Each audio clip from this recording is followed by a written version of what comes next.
Hello, अस्सलाम वालेकुम। मैं प्रोफेसर शमीम अहमद अपने यूट्यूब चैनल पर आप लोगों से मुखातिब हूँ। आज की बात में मैं बात करूँगा जो आजकल मुसलमानों का पूरी दुनिया में हाल है। हम लोगों की जो उलमाओं का हमारा रोल है और इस वक्त जो ईरान और इज़राइल के बीच में जंग चल रही है उसकी भी थोड़ी बहुत बात होगी। देखिए, पूरी दुनिया में मुसलमान जलील हो रहे हैं। हर जगह उनकी पिटाई हो रही है, हर जगह उन्हें आइसोलेट किया जा रहा है। हम इसकी जिम्मेदारी कभी यहूदियों पर डालते हैं, कभी क्रिश्चियंस पर डालते हैं, कभी हिंदूज पर डालते हैं। मैं समझता हूँ कि इसकी सबसे बड़ी अगर जिम्मेदारी है तो वो हमारे अपने ऊपर है। We are not really following Islam. जो इस्लाम के हम अपने को फॉलोअर्स कहते हैं मुसलमान, बेसिकली वी आर नॉट। मैं कोई बहुत प्रैक्टिसिंग मुसलमान नहीं हूँ, लेकिन इस्लाम हो या कोई भी रिलीजन हो, उसमें कुछ चीज़ें ऐसी हैं जो कॉमन सेंस की चीज़ें हैं जिसे हर आदमी समझ सकता है और समझना चाहिए। What is religion? रिलीजन वो है, हर रिलीजन आपको दुनिया में रहने का तरीका, how to behave with others और इंसानियत का सबक, यूनिटी, मोहब्बत, प्यार का सबक देता है। बेसिकली इस्लाम क्या है? इस्लाम में जो सबसे इम्पोर्टेंट चीज़ है वो तीन है। द कंसेप्ट ऑफ वहादत, यानी अल्लाह एक है, ईश्वर एक है। द प्रोफिट, द पैगंबर, जो अल्लाह का पैगाम लेकर के हम तक आए, वो है मोहम्मद सल्लल्लाहु अलैहि वसल्लम। And the Quran which we consider as the words of Allah, जो हुजूर के ऊपर वही की फॉर्म में आए और उन्हें कंपाइल करके कुरान बनाया। Quran means the words of Allah. तो जो कुरान पर यकीन करता है, कुरान की यकीन का मतलब ये है कि उसकी बताई हुई बातों पे चलता है, और प्रॉफिट पर यकीन रखता है। प्रॉफिट पे यकीन करने का मतलब है कि उनकी ज़िंदगी को अपने ऊपर ढालना और अपनाना, उसे हम कहते हैं मुसलमान। तो ईमानदारी के साथ आप ये बताएं कि क्या वाकई हम जो अपने को क्लेम करते हैं कि we are different than others, वो हैं? क्या हम रियली इस्लाम के फॉलोअर्स हैं? मुझे कहने में कोई दिक्कत नहीं कि बिल्कुल नहीं। इस्लाम से जो सिखाता है इंसानियत, भाईचारा, मोहब्बत और हर चीज़ का जो हक है, इवन जानवर के लिए मोहब्बत, पक्षी के लिए मोहब्बत, गैर मुस्लिम्स के लिए जो अच्छे से अच्छा आप कर सकें, सब के बारे में सबके राइट्स उस पर दिए हुए हैं। तो इस्लाम मीन्स जो इन तीन चीज़ों पे यकीन करता है वो मुसलमान है। और इस्लाम कंप्लीट हो गया है हुजूर के इंतकाल से पहले, कोई चीज़ उसमें इनकम्प्लीट नहीं रही। उसके बाद के जो मामलात हैं वो एक हिस्ट्री है, एक तारीख है। That is not a part of इस्लाम, क्योंकि इस्लाम में प्लस माइनस करने की कोई गुंजाइश नहीं है। तो हमारे सहाबा इकराम हुए, उनमें भी आपको सबको मालूम है कि बड़े सीरियस डिफरेंसेस हुए और झगड़े भी हुए, जंगे भी हुई, बहुत कुछ हुआ। सो दैट इज़, वो हम लोगों की करतूत है, ना कि वो इस्लाम की देन है। हम इस हद तक चले गए कि हमने अपने को ख़ास तौर से इंडिया सब कॉन्टिनेंट में पहले शिया सुन्नी में बांटा, बहरों में बांटा दाऊदी बहरे, फिर सुन्नियों को शिया, देवबंदी और बरेलवी में बांटा। उसके बाद सुन्नीस के अंदर ना जाने कितने सैकड़ों सेक्ट और हैं, अहले हदीस, ना जाने क्या क्या है। और अगर हम आप किसी से बात करें, किसी भी उलमा से, किसी भी सेक्ट के, तो वो अपने अकीदे की बात करता है, अपने को सुपीरियर बताता है और दूसरों के खिलाफ नफ़रत और उन्हें बहुत नीचा, इवन उन्हें गैर मुस्लिम कहने को के लिए वो झिझकता नहीं। ये हमारे उलमाओं का रूल है। सबसे बड़ी चीज़ जो दूसरी है, कौम को बर्बाद करने वाली, उसे भटकाने वाली, उसे गलत रास्ते पर ले जाने वाली, उसमें पहली चीज़ है कि कुरान को कभी ये नहीं लोगों से कहा कि कुरान को समझ करके पढ़िए। What Quran? Quran is a message of Allah. हम उसे रट रहे हैं, पढ़ रहे हैं, बार बार कह रहे हैं सवाब मिलेगा, लेकिन हमें ये भी पता नहीं कि वो मैसेज क्या है, वो अल्लाह का मैसेज क्या है कुरान के अंदर। जब हम उसे इससे अनअवेयर रहेंगे, उसे नहीं जानेंगे, तो इस्लाम प्रैक्टिस हम कैसे करेंगे? एक बड़े बुजुर्ग का कहना है कि अगर आपके पास आपके बेटा बहुत पढ़ा लिखा है, उसने 50 कंट्रीज़ में जॉब के लिए अप्लाई किया और उसके बाद वन फाइन मॉर्निंग एक लेटर आ जाता है जर्मनी या फ्रांस से, जब वो खोलता है तो वो उस ज़बान को नहीं जानता, लिहाजा वो परेशान हो जाता है कि इस लेटर में मेरे लिए क्या ऑफ़र आया, क्या जॉब ऑफ़र किया है, क्या सैलरी है या नहीं किया है, या मुझे रिजेक्ट कर दिया। लिहाजा वो दौड़ा फिरता है और वो लोगों पे जाकर के कहता है कि जो जानने वाले कि मुझे बताइए इसमें क्या लिखा है, और तब उसे सुकून मिलता है जब उसे ये पता चलता है कि उस लेटर का क्या कंटेंट है। एक हम हैं कि अल्लाह का भेजा हुआ पैगाम है कुरान, हमें यही पता नहीं कि कुरान में क्या लिखा है, मैसेज क्या है। और हमारे उलमाओं की खूबी ये रही है, उन्होंने कहा नहीं तर्जुमे के साथ ना पढ़िए, आप जानने की कोशिश ना करिए, आप भटक जाएंगे। अगर इस्लाम को जानने की आप कोशिश करेंगे तो भटक जाएंगे, लिहाजा आप हमारे पास आइए, हम आपको बताएंगे। As a matter of fact they wanted to become the Brahmin of Muslims, चूँकि नो हिंदूज के अंदर ब्राह्मण का एक बहुत बड़ा स्टेचर है और कोई काम उनके यहाँ बगैर ब्राह्मण के नहीं हो सकता, वो एक सुपीरियर माना गया है, सुप्रीम। इस्लाम में हुजूर ने अपने आखिरी खुतबे में भी कहा कि काला हो, गोरा हो, पूरब का हो, पश्चिम का, दक्षिण का हो, उत्तर का हो, हर इंसान बराबर है, हर मुसलमान बराबर है, कोई बड़ा नहीं, कोई छोटा नहीं। That is the difference.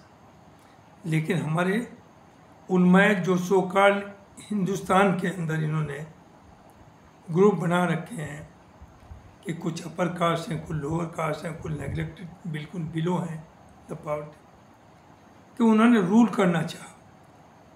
उन्होंने मुसलमानों को अंधभक्ति सिखाई, जबकि मौलाना असार साहब का भी, डॉक्टर असार साहब का भी कहना कि Islam is not the religion of blind faith, ये अंधभक्तों का रिलीजन नहीं है, it is the religion of reasoning. हर चीज़ का जवाब है, लेकिन चूंकि इन्हें नहीं आता तो इन्होंने कह दिया कि इस सवाल करना भी गलत है। चलिए उसके आगे चलिए। दूसरे इन लोगों ने ये बताया, एक मैसेज दिया मुसलमानों को कि हर मुसलमान जन्नत में जाएगा, और पता नहीं अल्लाह की को आपकी कौन सी चीज़ पसंद आ जाए, उस एक छोटी सी चीज़ की वजह से आप जन्नत में जा सकते। मैं समझता हूँ इससे बड़ा झूठ और धोखा कोई नहीं होगा, और यही कौम के लिए बर्बादी का रास्ता है। अल्लाह ने कहा है कि जो तेरे और मेरे बीच का मामला है उसे तो मैं माफ़ कर सकूँगा, लेकिन जो आपने दूसरों के साथ किया है उसे मैं माफ़ नहीं करूँगा। लिहाजा हर मुसलमान ये सोचता है कि मैं चाहे सूअर खाऊँ, चाहे शराब पीऊँ, चाहे कोई बुरा काम करूँ, रेप करूँ, हो सकता है कोई ऐसा मेरे से अच्छा काम हो गया हो, उसकी वजह से अल्लाह मुझे जन्नत में भेज देगा। ये एक मजाक किया। जो लोग अल्लाह से डरते हैं और ये सोचते हैं कि बुरे काम का मुझे सज़ा मिलेगी, वो उस काम से बाज नहीं आ रहे, चूँकि वो समझते हैं कि एक आध काम मेरा पसंद आ जाएगा और जन्नत में चला जाऊँ, जबकि ऐसा नहीं होगा, सजा उसे भुगतनी। दूसरी चीज़ साथ साथ कहिए कि आप कितना भी गुनाह करें, कुछ भी करें, अल्लाह रहीम है, रहम करने वाला है, वो माफ़ करेगा। Agreed, he is almighty, he can do everything. लेकिन क्यों करेगा? उसने आपको रास्ते बताए हैं, तरीके बताए हैं कि ये करेंगे तो ये मिलेगा, ये करेंगे तो ये, और कुरान दी है, हुजूर की ज़िंदगी दी है, उसे तो आप फॉलो ना करें, और वो रहीम और रहम आप पे करेगा। और ये कोई नहीं बताता कि इस्लाम के अंदर जो गलत करने के लिए पनिशमेंट भी है, उसकी बात नहीं हम करते, वो दुनिया के किसी मजहब में नहीं। एक तरफ ये कि ज़मीन में गाड़ करके पत्थरों से मारना, सोचिए कितना तकलीफ दे। दूसरी तरफ ये कि चौराहे पे लाश को लटका, आदमी को लटका के तलवार से गर्दन काटनी, this is part of Islam, this is the punishment in Islam. इसकी बात हमारे उलमा या हमारे मौलवी या मुसलमान नहीं कर रहा है, वो कहता है वो रहीम है, और ना जाने आपकी कौन सी बात समझ आए, वो आपको जन्नत में भेज देगा। तो ये सब जन्नत में जो जाने का रास्ता ढूंढा है, मैं समझता हूँ सिर्फ कलमा पढ़ने से, ये जो झूठ बोला है जिसने कलमा पढ़ लिया वो जन्नत में जाएगा, कलमा वो उसका मतलब ये होता है जिसने कलमा पढ़ लिया उसने अल्लाह के बताए हुए रास्ते को एक्सेप्ट कर लिया, कुरान को एक्सेप्ट कर लिया, हुजूर की ज़िंदगी को एक्सेप्ट किया। सिर्फ कलमा पढ़ करके आप मुसलमान या आप जन्नती नहीं हो गए या इस्लाम के फॉलोअर नहीं हो गए। लेकिन ये उल्मा किसी भी मसले पर पब्लिक में नहीं बोलना चाहते। जैसे जुमे के दिन खुतबा होता है, ईद पर खुतबा होता है, बकरीद पर खुतबा होता है, कहा यह जाता है कि बगैर खुतबा सुने नमाज पूरी नहीं होती। बिल्कुल सही है, एग्रीड। लेकिन खुतबे में क्या होता है? खिताब करना, टू एड्रेस द गैदरिंग। मस्जिद में वीकली मिलते हैं, उसमें जो मौजूदा हालात हैं उसके ऊपर कुछ बोले। यहाँ क्या हो रहा है कि इमाम साहब खड़े हुए अरबिक में गुजरे, जो 1400 साल पहले बातें हुई हैं उन्हें पढ़ दिया, ना सुनने वाले को पता, ना मौलवी साहब को पता। अरे अगर अरबिक में पढ़ना भी है तो आप 5 मिनट के अंदर उसका तर्जुमा भी बोल दीजिए, जिससे कुछ तो लेकर के जाएं जो लोग नमाज पढ़ने आए हैं। वैसे ही जो नमाज के अंदर आपने आयतें पढ़ी हैं, बिल्कुल अरबिक ही में होनी नमाज, आप बाद में 5 मिनट के लिए लोगों को रोकिए और उसका मफहूम थोड़ा सा बता दीजिए लोगों को कि मैंने ये आयत पढ़ी, इसका मतलब ये है। कुछ तो लेके जाएगा, कुछ तो उसकी समझ में आएगा। लेकिन हम ये नहीं कर रहे हैं। इस्लाम सबसे बड़ा काम जो कर रहा है, जो उसने दिया है, इस्लाम क्या हर रिलीजन ने दिया है, और इस्लाम में ख़ास तौर से इंसानियत। इंसानियत मीन्स कि हर के लिए अच्छे से अच्छा करिए, गरीब की मदद करिए, साथ साथ बुराई के, जुर्म के, जालिम के खिलाफ खड़े हुई है, और विक्टिम के साथ दीजिए, उसके साथ खड़े हुए, ताकत के साथ खड़े हुए। यही बात मुझे आज के कॉन्टेक्स्ट में कहनी। पूरी दुनिया में 27 मुस्लिम मुल्क हैं, 57। गाज़ा में जो हो रहा है 20-21 महीने से, जिस तरह से बूढ़े बच्चे सब कत्लेआम हो रहा है, अब वो अब से नहीं हो रहा है, वो 2006 से तकरीबन हो रहा है। ब्लॉकेड था, हर चीज़ की रेस्ट्रिक्टेड सप्लाई थी, दवाइयाँ जो चाहिए वो नहीं मिलती थी, पानी बिजली जितना चाहिए वो नहीं मिलता था। उसी मजबूरी के तहत पूरी दुनिया चुप शांति के साथ, ख़ास तौर से ये 57 मुस्लिम मुल्क plus including Arab country neighbours, देखते रहे, किसी ने कोई रिएक्ट नहीं किया, आवाज़ नहीं उठाई, एंड दे वर सफरिंग। और इसराइल जो चाहे करता रहा, वेस्ट बैंक में कत्लेआम करता रहा, घर तोड़ता रहा, कब्जा करता रहा। उसी के रिएक्शन में 7 अक्टूबर 2023 हुआ। उसे हम जस्टिफाई नहीं कर रहे हैं कि जो हमास ने इनोसेंट्स की किलिंग की, लेकिन शायद ये भी एक कॉन्स्पिरेसी थी, क्योंकि आप पे इतनी बड़ी इंटेलिजेंस है, इतनी बड़ी फोर्सेस हैं, वो इतने लोग एंटर हो गए, इतने को किडनैप करके ले गए, और उसके बाद जो हो रहा है वो सबके सामने। हॉस्पिटल्स, स्कूल्स, मस्जिदें सब तबाह, बच्चे मर रहे हैं, खाने के लिए लाइन लगे हुए हैं, गोली चल रही, 30, 40, 100 मर जाता है, और कोई बात भी नहीं उसकी करने को तैयार। कोई उल्मा नहीं बोल रहा, कोई मौलवी नहीं बोल रहा। क्यों? उसकी वजह है Arabs are in hand in glove. Arabs, America और इजराइल सब हाथ मिलाए हुए हैं, और इसमें सब अरब साथ हैं अमेरिका और इजराइल के कि गाज़ा को आप तबाह कर दें, खाली करा लें, उन्हें मार दें, निकाल दें, जो चाहे करिए और कब्जा कर लीजिए। और अरब कंट्रीज़ ख़ास तौर से जितने पूरी दुनिया में गरीब मुल्कों में इंक्लूडिंग इंडिया मदरसे हैं, मस्जिदें हैं, उसमें फंड्स देते हैं, और ये उल्मा हमारे जो सो-कॉल्ड उल्मा है, ये उनके टुकड़ों पर पलते हैं। तो चूंकि सऊदी कोई स्टैंड नहीं ले रहा है, तो कोई आपका उल्मा, वो रियली कुछ तो बोल रहे हैं, ऐसा नहीं कि सब नहीं, लेकिन majority of them not notice speaking. अभी क्या हुआ, टर्की में भी अभी OIC की मीटिंग हुई, आपका जेनेवा में भी अभी मीटिंग हुई, जिसमें 3 जर्मनी, फ्रांस और UK और ईरान था,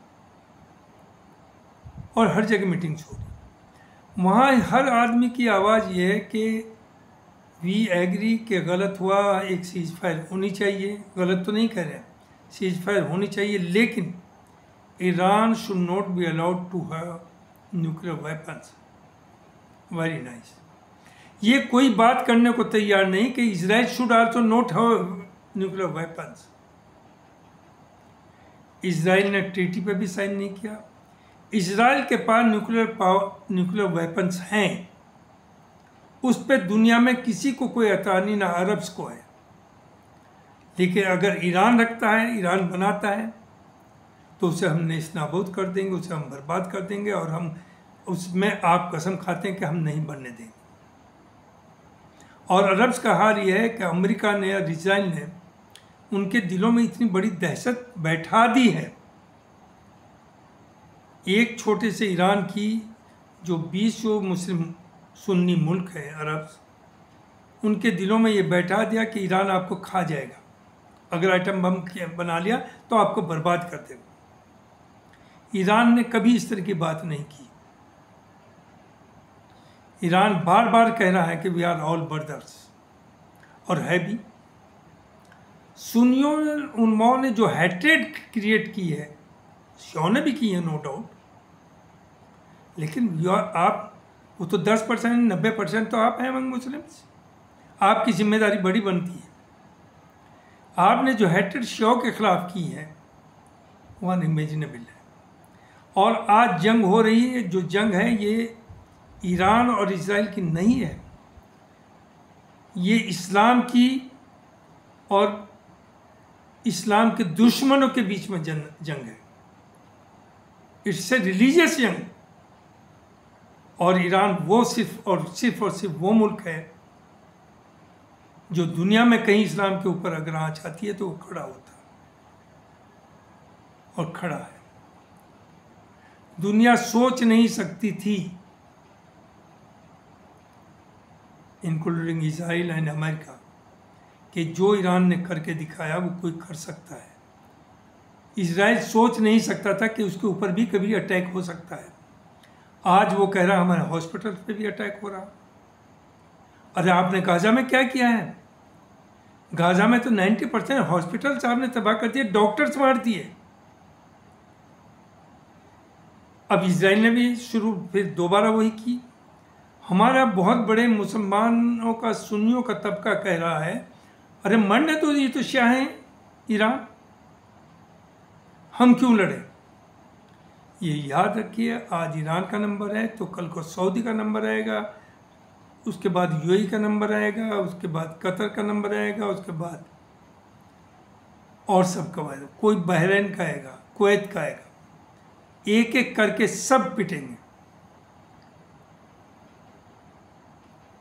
तो why we claim to be follow of Islam which teaches you इंसानियत, मोहब्बत, प्यार। मेरा ये कहना है कि अगर इजराइल कल समझौता हो जाता है और इजराइल बहुत वीक हो जाता तो तब मुसलमानों की जिम्मेदारी ये होगी कि वो आपका नेबर है, उसके ऊपर कोई अटैक या उस पर उसे नेस नाबूद करने की बात ना करें। लेकिन इस वक्त जो जंग चल रही है, इजराइल पे 60 साल से सैंक्शंस लगी हुई हैं, उसके बावजूद उसने without any support from anywhere वो मेहनत करी है जिसका रिजल्ट आपके सामने है कि अभी तक जंग में अपर हैंड जो है वो ईरान का है। और इजराइल में वो तबाही हुई है जो आफ्टर इट्स क्रिएशन 1948 आज तक कोई हिम्मत नहीं कर पाया। और इजराइल के लोग या इजराइल भी ये नहीं सोच सकते थे कि ये भी हो सकता है जिस तरह से आज उसके ऊपर अटैक हो रहे। नो डाउट ईरान पर भी हो रहे हैं, लेकिन ईरान बहुत बड़ा कंट्री है, 9 करोड़ और वहाँ 70-80 लाख, तो ईरान विल सर्वाइव। और अमेरिका को भी सोचना पड़ेगा। अफगानिस्तान में 20 साल लगे हैं उसे निकलने में, और वो भी इमरान खान की सपोर्ट से किस किस तरह से आपको सेफ निकाला और बिलियंस एंड डॉलर्स का आप सामान छोड़ के वहाँ जान बचा के भागे। अगर यहाँ इन्वॉल्व होते हैं, no doubt America is almighty, बड़ा पावरफुल कंट्री है, वो बहुत बड़ा डिस्ट्रक्शन करेगा ईरान में। But remember, Iran is not Iraq. Iraq में आपने धोखा दे करके, लोगों को मिसगाइड करके वेपन्स ऑफ मास डिस्ट्रक्शन, पहले तलाशी ले ली, सब डिस्ट्रॉय करा दिए। उसके बाद एक तरफा आपने जंग करके सद्दाम हुसैन को मारा। आज तक वो मुल्क स्टेबल अपने पैरों पे खड़ा नहीं हो पाया। इजराइल, ईरान पर भी अगर अमेरिका एंटर होता है तो नुकसान होगा, लेकिन अमेरिका निकल नहीं पाएगा। अमेरिका भी बर्बाद हो जाएगा और इजराइल तो बचेगा नहीं। और ये जो चारों तरफ के अरब कंट्रीज हैं, अगर अमेरिका एंटर होता है तो इसके ऊपर ईरान अटैक करेगा, इनके ऑयल इंस्टॉलमेंट्स के, इनके ऊपर।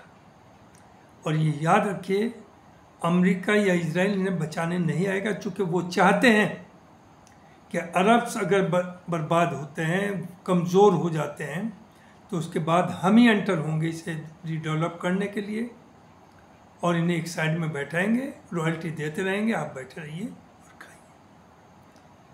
This is the strategy of America.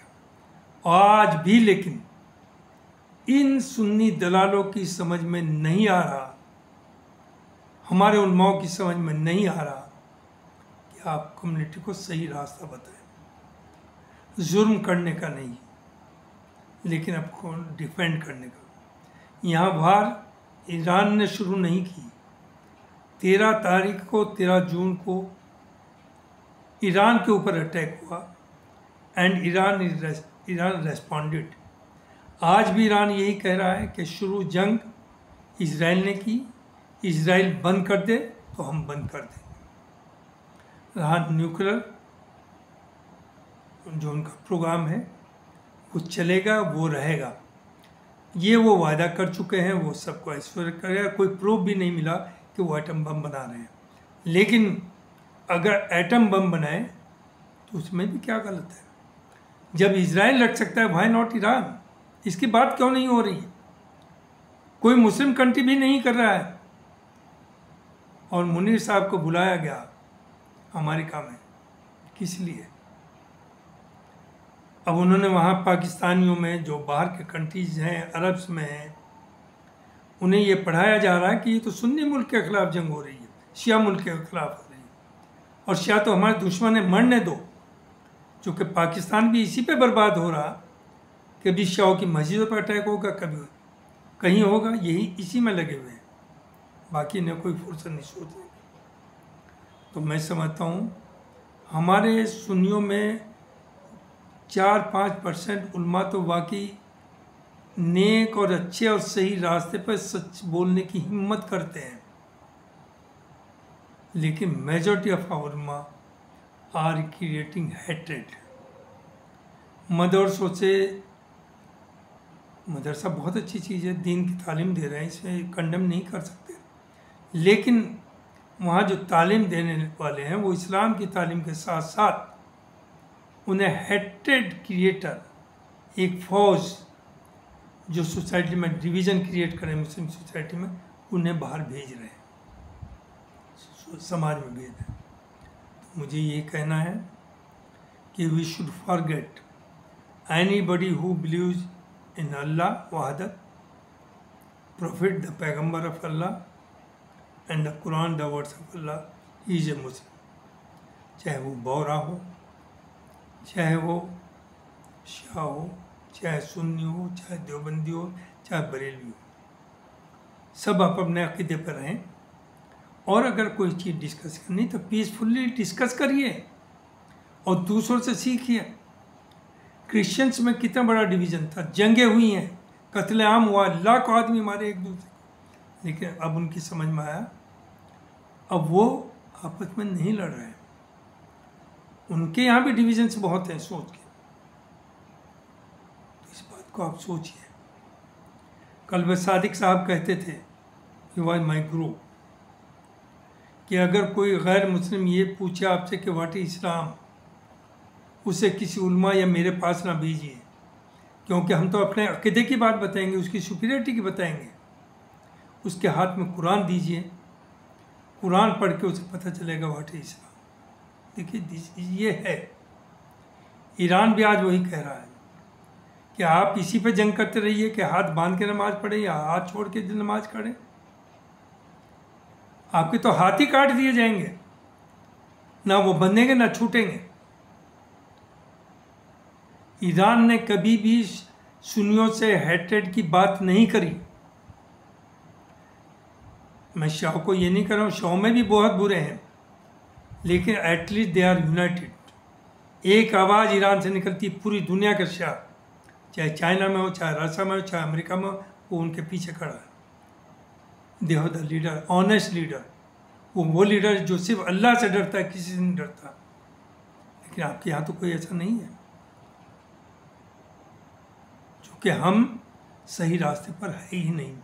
हम धोखाधड़ी की दुनिया, हराम का पैसा कमा रहे हैं, 4-4 बार उम्रा कर रहे हैं। हमने लोगों से बता दिया हेट्रेड की लिमिट है। अरे शिया तो हज के बाद करबला जाते हैं जैसे वो कोई गुनाह करते हैं। करबला में कौन है? करबला में हमारे पैगंबर के नवासे हैं, जिनसे ज़्यादा हमारे लिए दुनिया में इस्लाम के फॉलोअर्स के लिए कोई भी उनसे ज़्यादा प्यारा नहीं है। तो हर सुन्नी को भी, जो अपने को सुन्नी कहते हैं, हज करके अगर जाते हैं वो करबला, तो एक अच्छा माना जाना चाहिए, ना कि एक तंज के तौर पर कि शिया तो करबला में ही जाते। कौन है करबला में? तो ये हेट्रेड, और हम हैं लीडर लेस। और ये याद रखिए, अगर किसी फैमिली में किसी एक आदमी को हेड ऑफ द फैमिली ना माने तो वो फैमिली बर्बाद होगी। उसी तरह से किसी कबीले में अगर एक को हेड ना माने वो बर्बाद होगा। किसी मुल्क में अगर आपकी ये गवर्नमेंट जैसे होती है, एक लीडर होता है, पार्लियामेंट होती है, उसे ना माने तो बर्बाद होगा। तो हर सिस्टम कभी भी नहीं चल सकता जहाँ एक आदमी को सुपीरियर या लीडर ना माने, उसके पीछे लोग आए। सुन्नी सेक्ट सिर्फ ऐसा है, इसका कोई दुनिया में लीडर नहीं, जो किसी की नहीं मानते और अलग अलग रास्ते हैं हेट्रेड क्रिएट करने के अलावा कोई काम नहीं। सिर्फ अपने अकीदे को प्रमोट करिए, दूसरों को काफिर कहिए। तो अल्लाह से डरिए। इस वक्त ईरान के लिए हाथ उठा करके दुआ करिए। ईरान अपनी जंग नहीं बल्कि पूरी दुनिया के इंसानियत की जंग लड़ रहा है, जुल्म के खिलाफ खड़ा हो रहा है। वो सिर्फ खड़ा हुआ है गाजा के लोग जो कि सुन्नी हैं, वो शिया नहीं है। हिजबुल्लाह किसके लिए लड़ा है? हिजबुल्लाह शिया है, वो हमास की सपोर्ट में आया। हूती किसकी सपोर्ट में है? वो शिया है। वो उन्होंने कहा कि जब तक जंग नहीं ख़त्म होगी, मैसेकर ख़त्म नहीं होगा गाजा में, तब तक हम लड़ते रहेंगे, और लड़ रहे हैं। तो कुछ सीखिए, ये हेटेड ना क्रिएट करिए, आपस में डिवीज़न ना क्रिएट करिए। कुरान, रसूल और अल्लाह पर यकीन रखिए और उसके बताए हुए रास्तों पर चलिए, ना कि इन मक्कार शैतान लोगों के जो कि आपको मिसगाइड करते हैं, डिवाइड करते हैं। जो आपस में डिवीज़न क्रिएट करे उससे बुरा आदमी कोई नहीं हो सकता है। आप जिस मुल्क में रहते हैं वहाँ जो भी मेजॉरिटी है उनकी इज्जत करें, उनसे मोहब्बत करें, उनसे भी आप हेटेड नहीं कर सकते, उनके सेंटिमेंट्स का ख्याल रखें। बहुत बहुत शुक्रिया, थैंक यू वेरी मच। अस्सलाम वालेकुम।